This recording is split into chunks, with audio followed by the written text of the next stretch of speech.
দিলীপ মুখোপাধ্যায় চেনো তুমি? মুখোপাধ্যায়কে কি তুমি চেনো? যেখানে তোমার বাড়িটা সবাই বলছে বাড়ির কিছু বলবে? কিছু বলবে বাড়ির ব্যাপারে? কিছু বলবে? এই পরপর তিনজনকে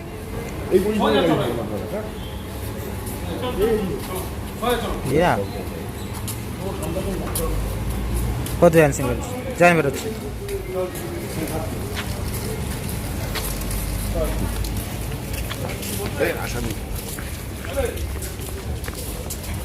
জান তোমার বাড়িতে আবার নোটিশ লাগিয়েছে মিউনিসিপ্যালিটি থেকে, কিছু বলবে জান?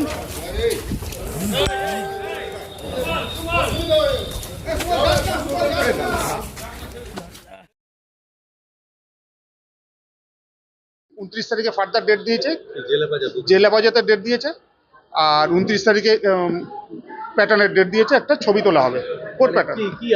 ওটা আবেদন করেছে আইও একটা যে কোর্ট লকআপের মধ্যে ওদের ছবি তোলা হবে, এবং যে ক্লাবের সাথে যে ছবি বেরিয়েছিল তার সাথে যাতে ম্যাচ করে সেটার জন্য আইও প্রেয়ার দিয়েছে। গেট প্যাটার্নে যেটা বলেছে সেটা সিসিটিভি থেকে মেলানো হবে, মেলানো হবে। সেটা কবে প্রেয়ার দিয়েছে? 29 তারিখ আজকে প্রেয়ার দিয়েছে, 29 তারিখে স্যার ডেট রেখেছে। সেটা এখানেই হবে। আর রাহুল গুপ্তারও চেয়েছে, কজনের গেট প্যাটার্ন অ্যানালিসিস চাও? সবার চেয়েছে, সবার যত আসামি আছে প্রত্যেকের চেয়েছে। টোটাল 9 জন, দুটো কেসে 9 জনের গেট প্যাটার্ন অ্যানালিসিস। হ্যাঁ, তিনজনের কি হলো আজকে? বাকি 3 জনকে পিসি এসছে, একটা রিকভারি দেখিয়েছে উডেন বাট কার কাছ থেকে? রাহুলের থেকে, আর বাকিটা 29 তারিখে দুটো কেসেরই ডেট দিয়েছে। 2 দিনের জেলে বাজে। 2 দিনের জেলা বাজে। রাহুলেরও জেসি হয়েছে।